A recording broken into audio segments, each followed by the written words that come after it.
The Hill Witch, Chapter 1. Day 1, Monday. The Dougan family. There was a crash, the sound of breaking glass, of wood splintering, and the dull thud of a coffee table leg landing on the throw rug in the downstairs hallway. Craig Dougan woke from his uneasy sleep. He always slept that way when his father was out drinking. He laid there with his eyes closed, breathing evenly, his ears refusing to turn off. They searched for the barest whisper of Jack's presence. It was a common occurrence. His father was always drinking, so Craig always slept that way. It was why the dark circles under his eyes never seemed to fade away. Craig was too young to look so tired. He was 14, 15 in a few weeks, July 23rd. But he felt like he was going on 50. His face was soft but worn, drawn in and sad, his expression dulled by years of waiting for his father to lower the attic stairs. His smile was wan whenever anyone saw it, as if there was nothing in the world to be happy about. Is there? Craig wondered, his thin eyebrows furrowing. He didn't have an answer. His eyes tried to open, but Craig locked them shut. There was a cold feeling in his heart. The sound of the destruction downstairs echoed in the attic, but then the house went silent. Craig tried his best to stay asleep. The silence lasted a minute. It was the calm before the storm. A loud explosion of glass jerked him upright, and Craig's eyes shot open. It was the sound of the front picture window smashing out. He heard the shards tinkling down on the front walkway. Craig scurried backwards against his window. He drew his knees up to his chest and hugged them, rocking back and forth. "Please, God," he whispered. His cheeks faded to pale white. "Not again. Please. Please." "No good little bastard," his father screamed in the living room below. Craig jumped, startled. His father's words were slurred and ran together. He was drunk. Craig shut his eyes. His first tear of the day ran down his cheek. He was in trouble, and there was nowhere to run. The attic was 12 feet above the asphalt driveway. If he jumped, he might break a leg, or worse, his neck. If he ran, Jack would catch him. He didn't even want to think about what would happen then. Craig inhaled sharply. He counted to 5 before he let it whoosh out, trying to calm down and stop his legs from shaking. The attic air was dank and musty. No matter how hot the Connecticut summer got, or how cold the winter was, the attic damp never left. The mildew never vanished from his sparse furnishings, like the fear that never left his chest, or the pain that never faded from his memory. What did I do? Craig wondered, his mind searching. He shook his head. It didn't matter.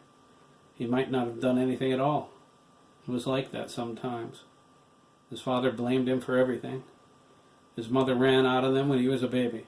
Craig's fault. Jack lost his job at the battery mill for being drunk on duty. Craig's fault. Misty closed her bar before Jack was good and hammered. Craig's fault. Even the war in Afghanistan. Craig's fault. An excuse was all his father needed to beat him. When Jack didn't have one, he made one up.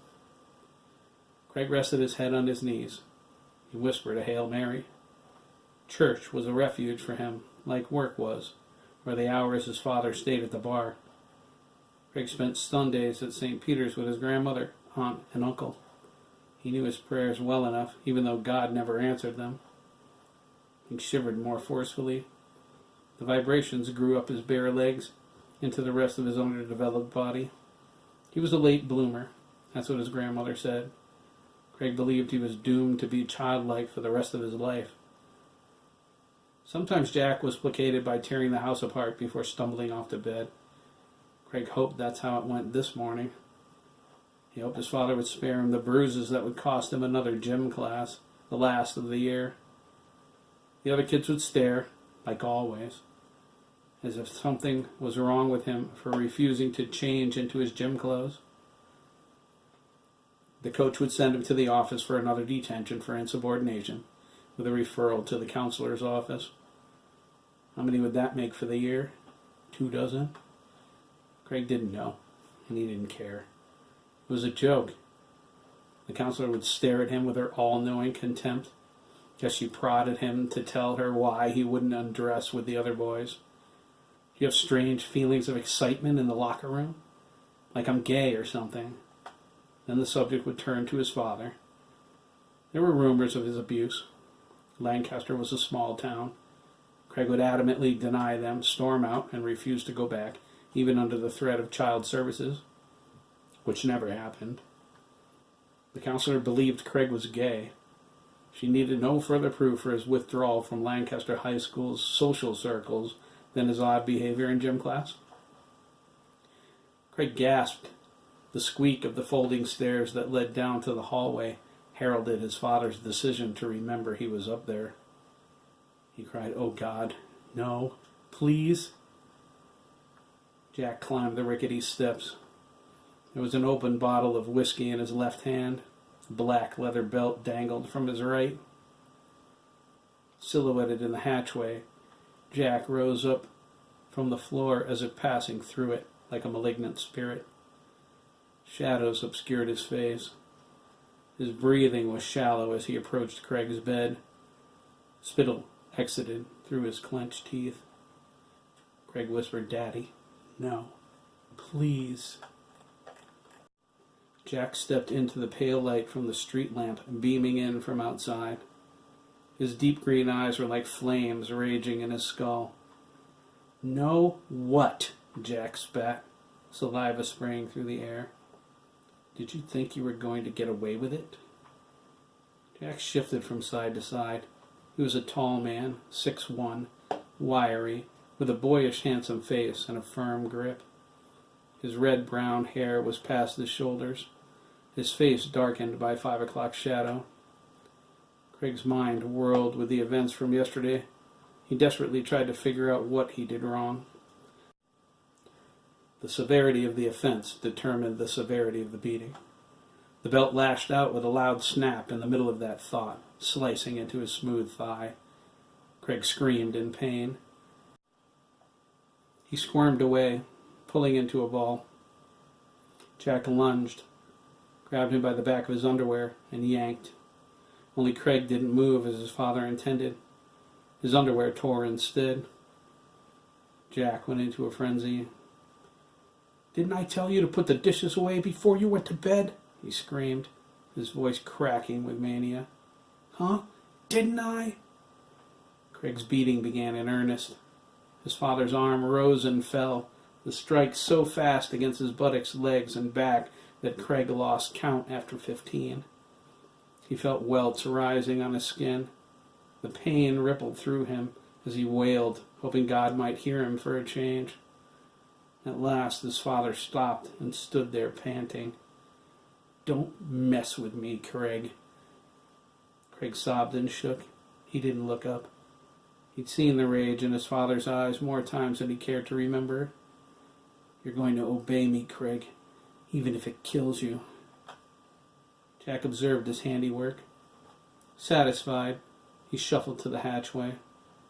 His utterances became unintelligible through an alcoholic haze.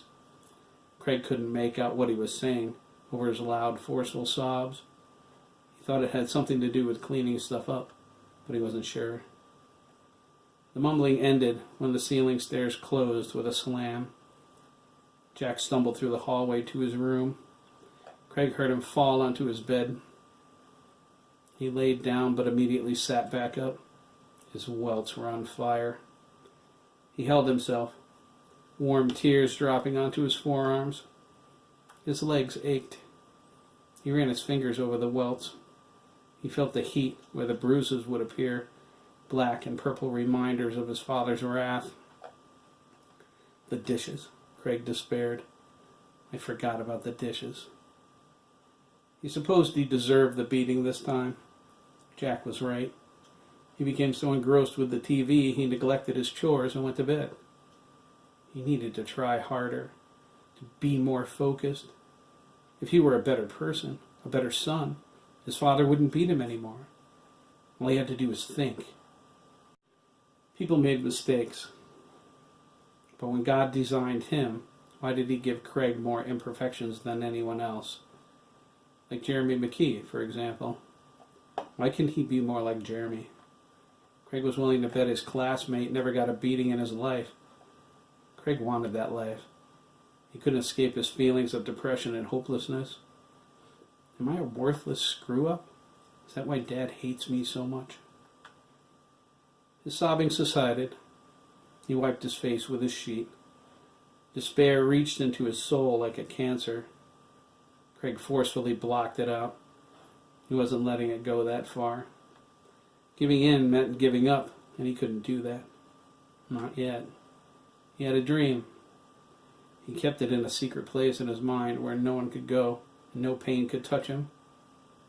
He built it out of hope when there wasn't any. Sometimes his fantasies were more real to him than reality. He could dream and be wide awake. This dream in particular was special.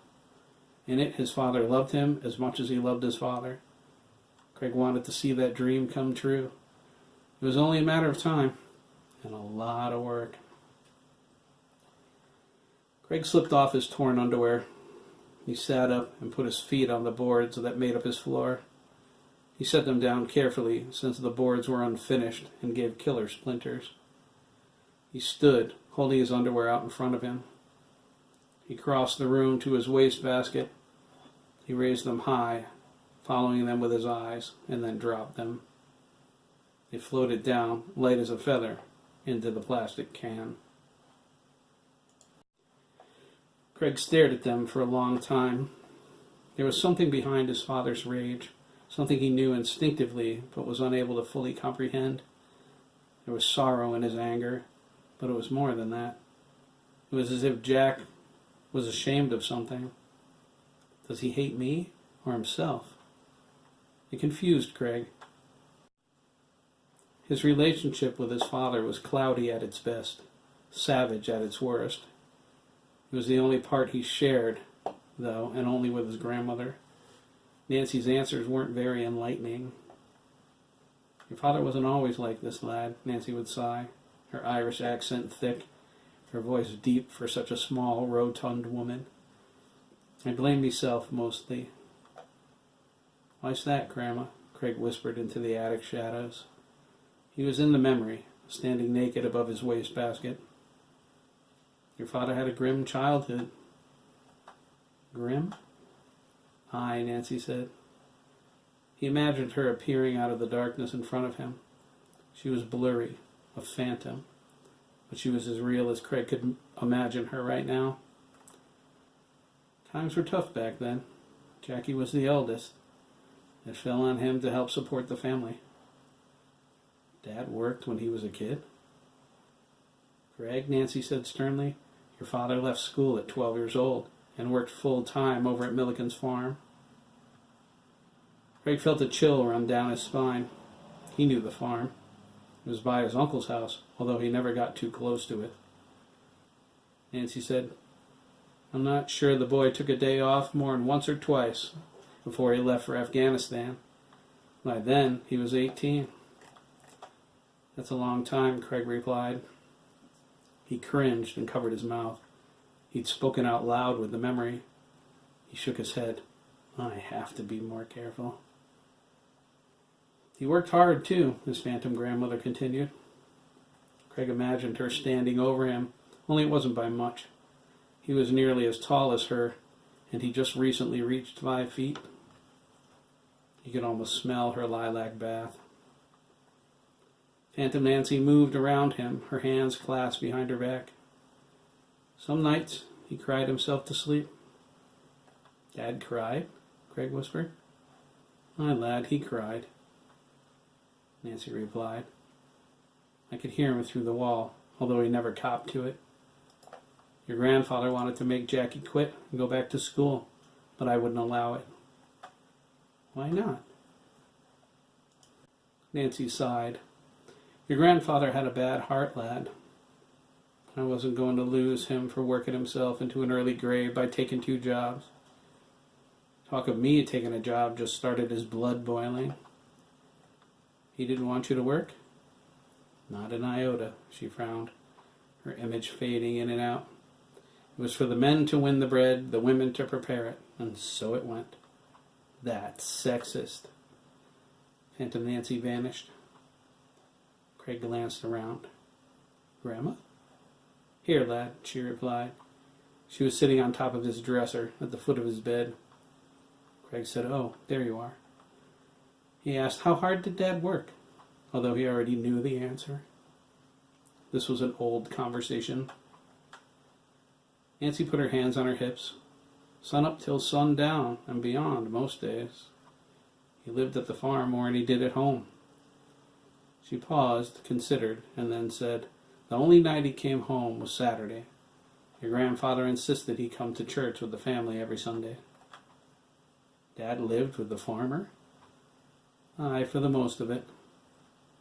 Nancy faded away. She reappeared, sitting upside down on the ceiling. Her gray and black hair was in its usual bun, but her bangs dangled comically. Craig smiled. Imagining her this way was very funny, since his grandmother was so stern. "You said he wasn't always this way?" he asked. His smile faded. "Mean, like he is?" "No, lad. He was, perhaps, a lot like you." "Like me?" Craig asked. He found that hard to believe. Nancy smiled. "Sweeter. He was a loving, kind, and gentle boy." "That's hard to believe." There was a hint of anger in his voice. That was the father he thought about. The Jack who should have been. It was so unfair. There was so much he didn't understand. Why did Dad change so much? Nancy shook her head, shrugged, and disappeared.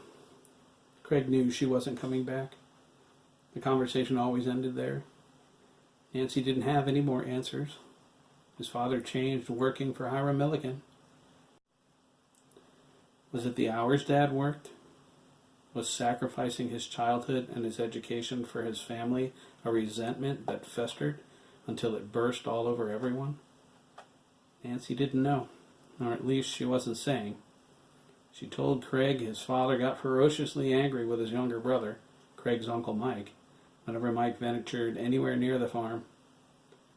Nancy believed Jack was jealous. He treated Hiram like his private property. He even ran off other kids who came looking for work. She said she partially understood. Hiram was young, strong, and very charismatic back then.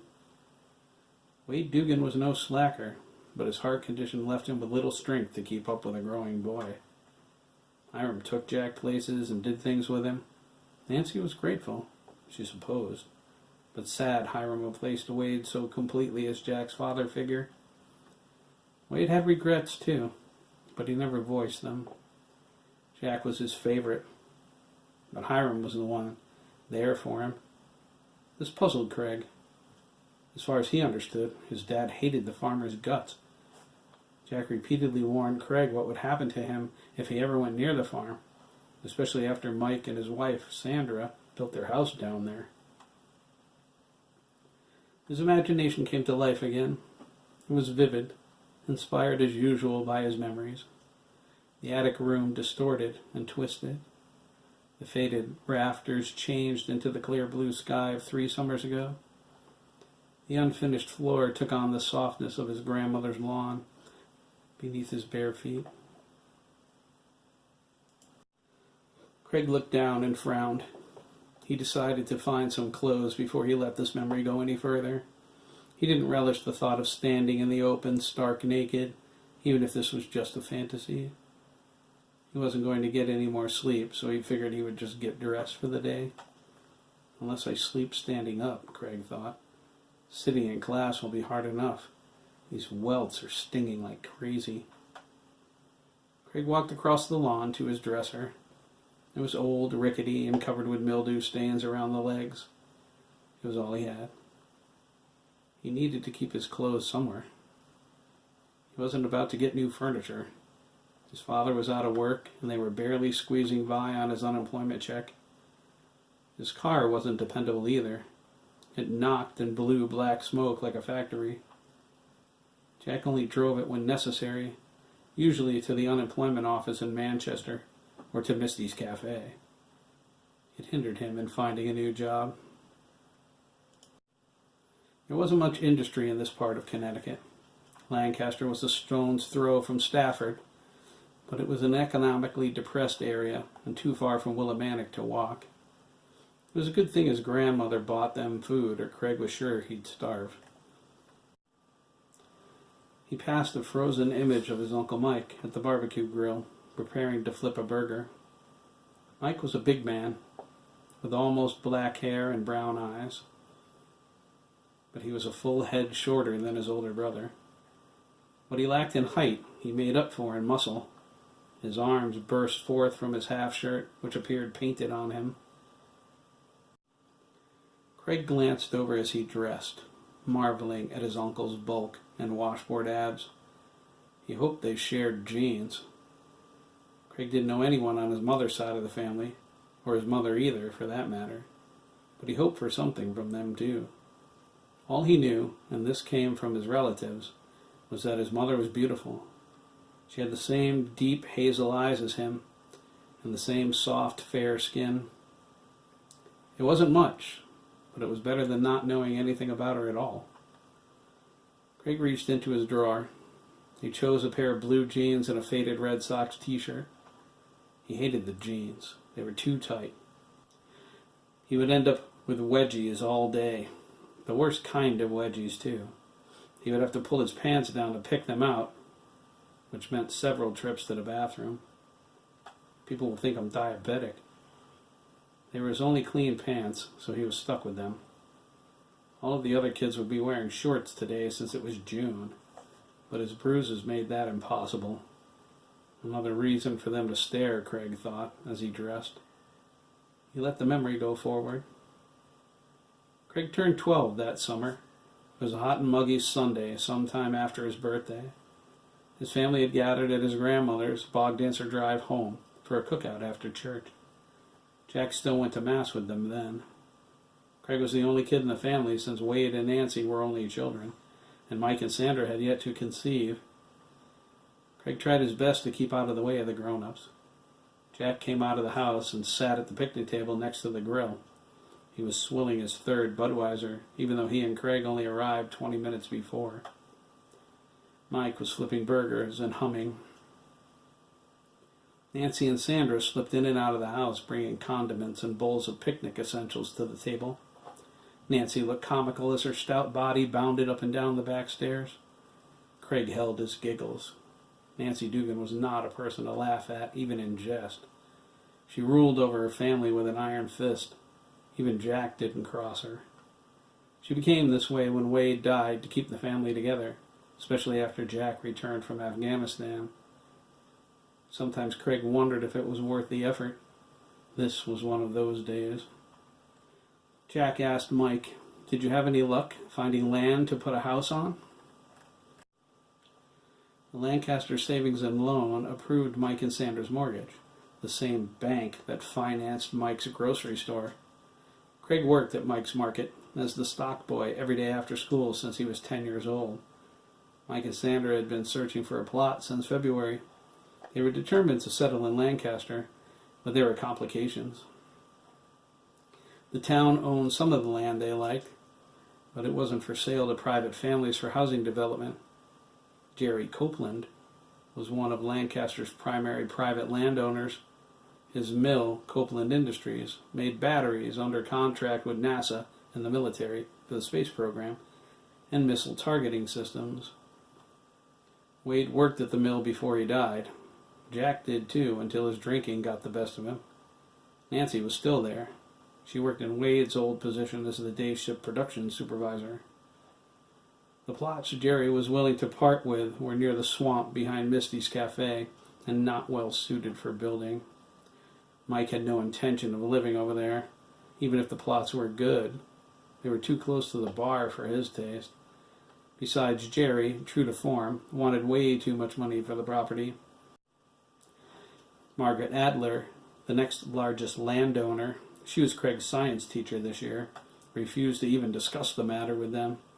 She inherited her land from her father, and although she leased some of it on occasion, she refused to sell any. She claimed her father wouldn't have approved. Mike and Sandra were disappointed. She had some beautiful spots up in the hills, but they were glad to get away from her house. Ms. Adler unnerved Sandra. She never blinked, not even once. Sandra felt as though the teacher's staring eyes were burning into her brain, digging through her thoughts. It was ridiculous when she thought about it later, but it seemed so real when they were sitting in the woman's parlor. Mike had Miss Adler at Annie Potts Elementary when he was in 8th grade, when Lancaster was a one-school town.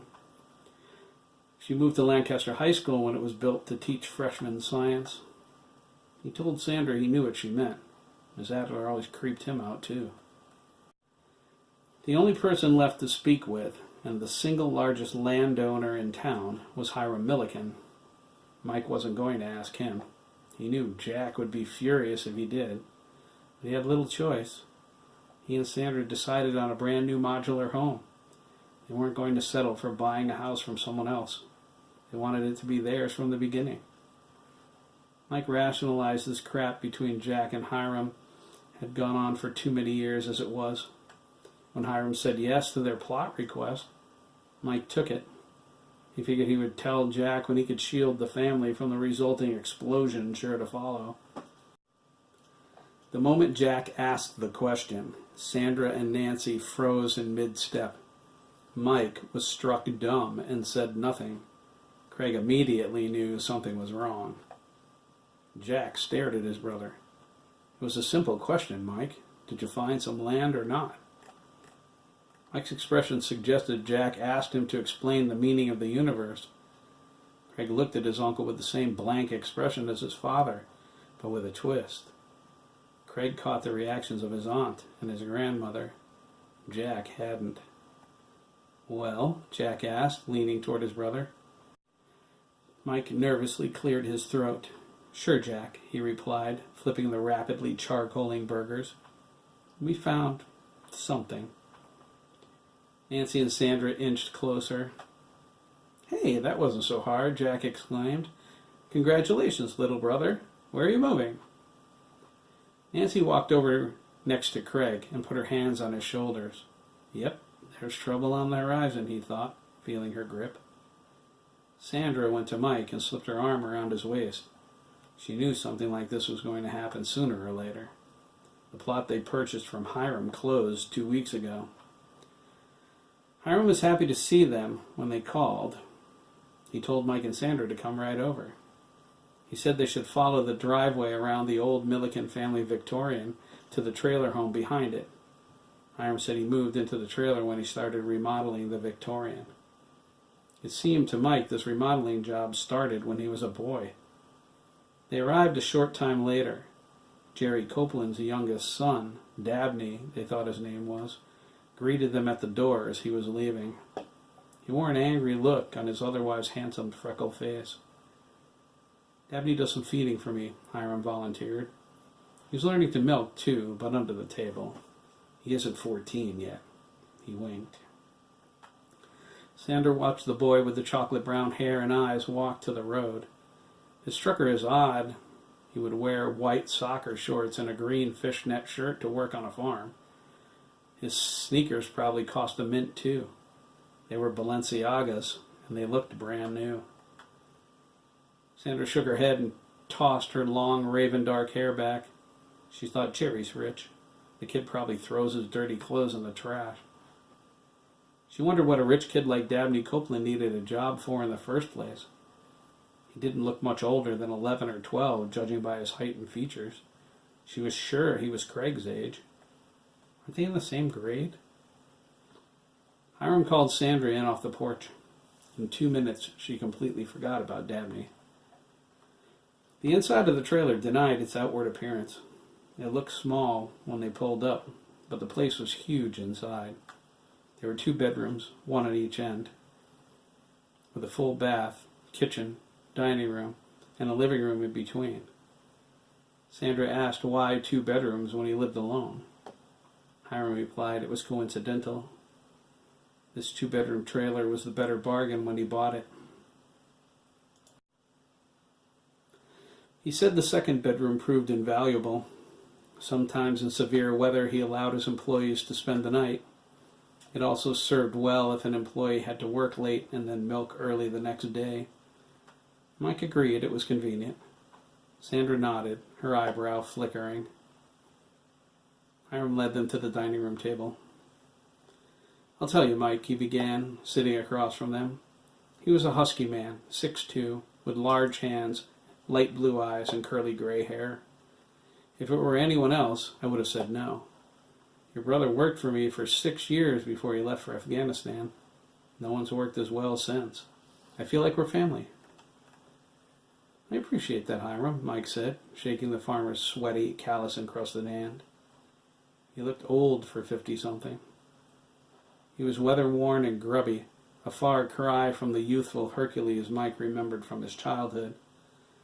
Hiring Jack when he was only 12 was one of the best things anyone ever did for our family. "Well, I knew things were rough back then," Hiram said. "Wade was a fine man. I was only trying to help.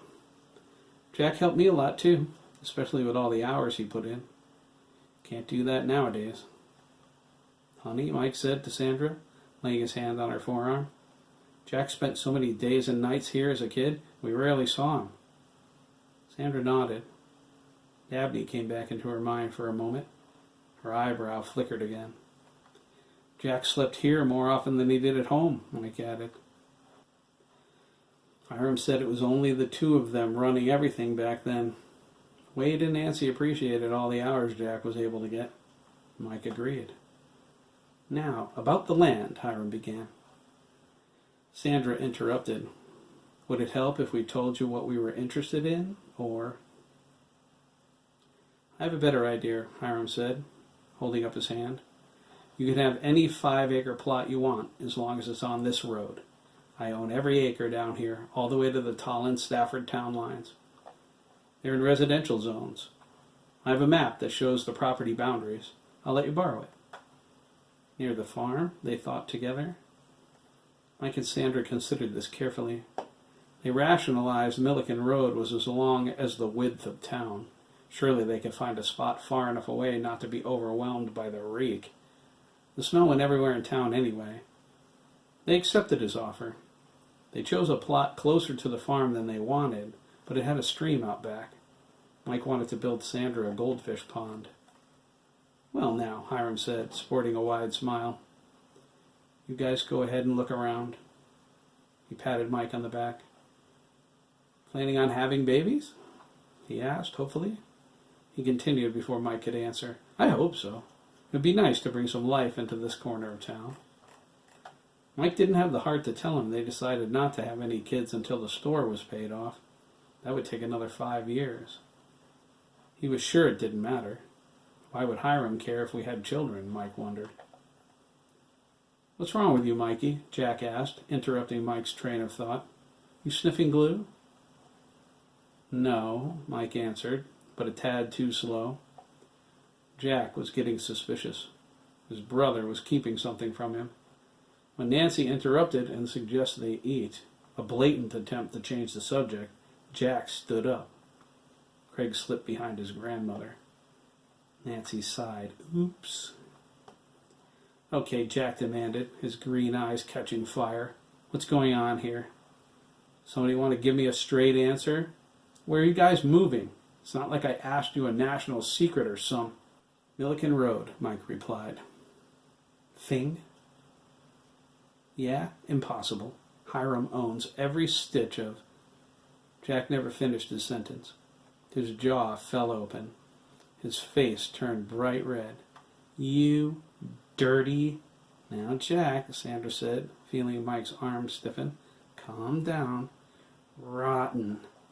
"Come on, Jack," Mike said. Jack stepped toward him with each word. "No good son of a..." Craig cringed as Jack went off. He never saw his father so angry. Jack screamed at Mike, reminding him how he told him to stay away from Hiram. He accused Mike of going behind his back and betraying his trust. Craig made a mental note never to go anywhere near the farmer. If his father was this angry with his Uncle Mike, who was a lot bigger than him, he would positively kill Craig. Jack, Mike said, controlling his temper. Mike didn't appreciate being made to feel like a child again, until Jack met Hiram. He and Mike were best buddies. Jack showed his baby brother nothing but love and affection. He became cold and distant after he began working at the farm. Mike still loved his brother, but in a minute he was going to punch his lights out. "No," Jack yelled. "You knew I wasn't going to like this, but you did it anyway." Mike had an Irish temper of his own. He snapped, having heard enough. "Give me one good reason why I shouldn't have taken Hiram's offer," Mike cried, walking over to his brother. "Come on, loudmouth, tell me." Jack stood there, his mouth moving, but no sound came out. Mike suddenly looked very big to him. Craig saw his father's fist clench. He feared the punch he knew he was about to throw. Fortunately for Jack, Nancy spotted it too. "I'd like to hear that reason myself, boyo," Nancy said. Jack whirled around, his eyes raging. "Spit it out," she demanded, sliding her glasses to the end of her nose. "Why is it you've always insisted on keeping Hiram Milliken to yourself?" "Michael's no child, bucko. I want an answer." Jack's gaze shifted from Nancy to Mike, back to Nancy. They had him cornered. Even Craig wondered what his father's reasons were now. He never talked to the guy. It wasn't like they were friends. Jack turned to Mike. "Fine," he spat. "You move wherever you want, but Craig's not going over there, and that's the end of that." Craig burst into tears at this point, although in the memory vision he merely stood there observing. He knew the feeling well enough. Being with his Uncle Mike was a safety zone. The thought of not going to see him ripped his heart out. Nancy looked down at her grandson, and her temper went over the red line too.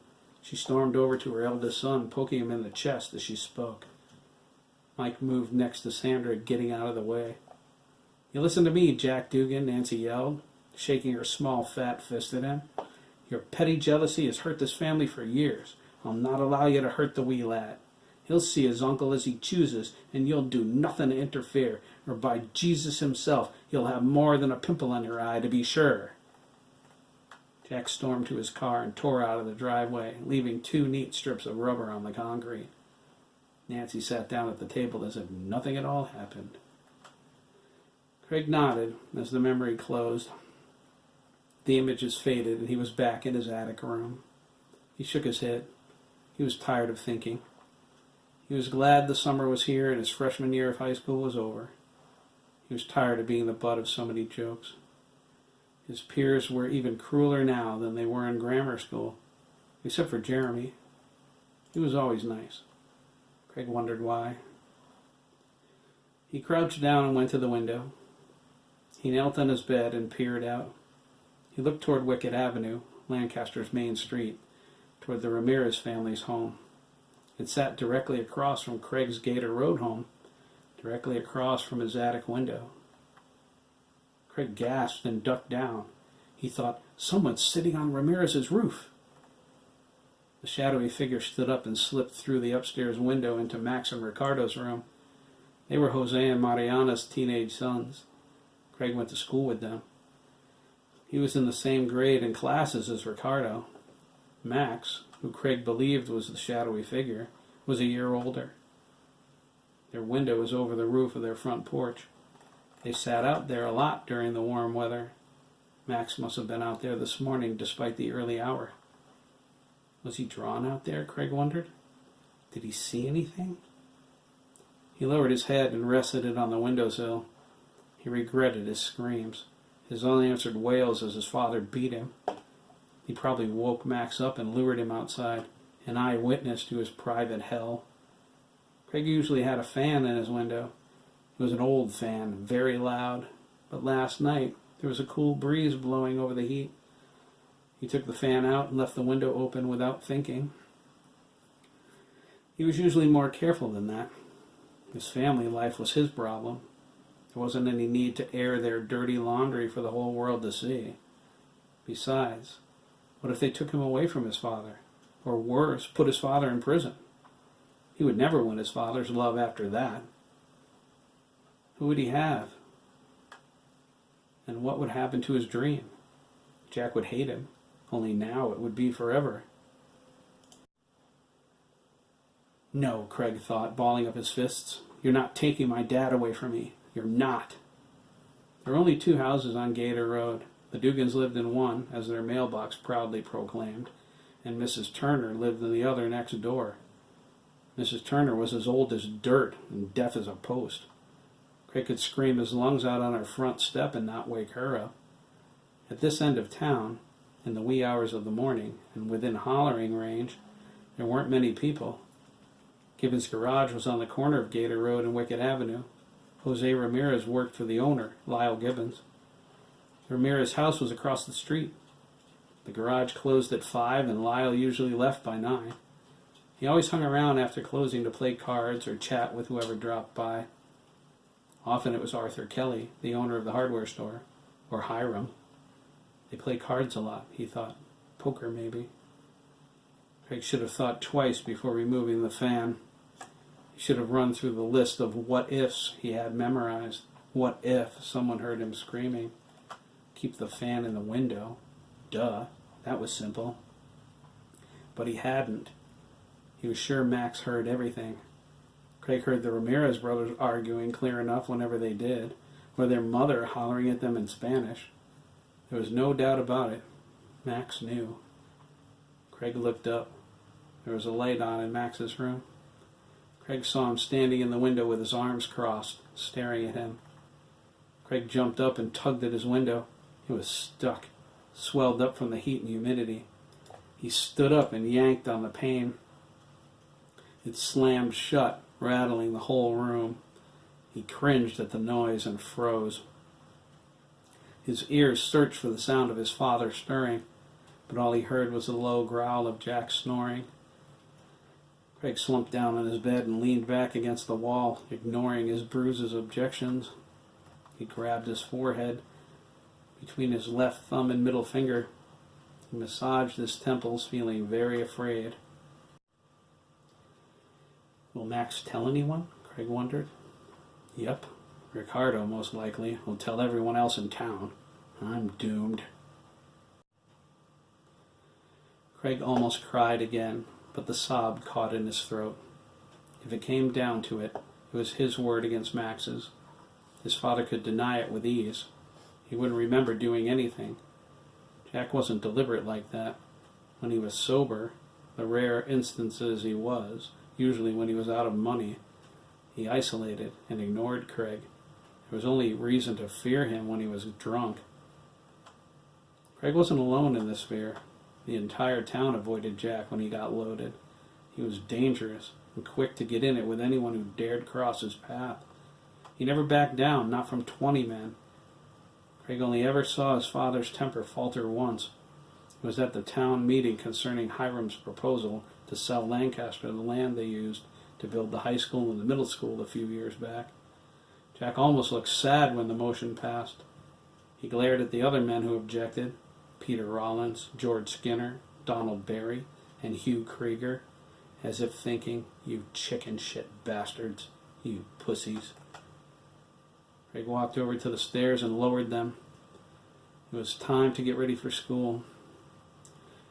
He closed his eyes and sighed, this is going to be the longest day of my entire life.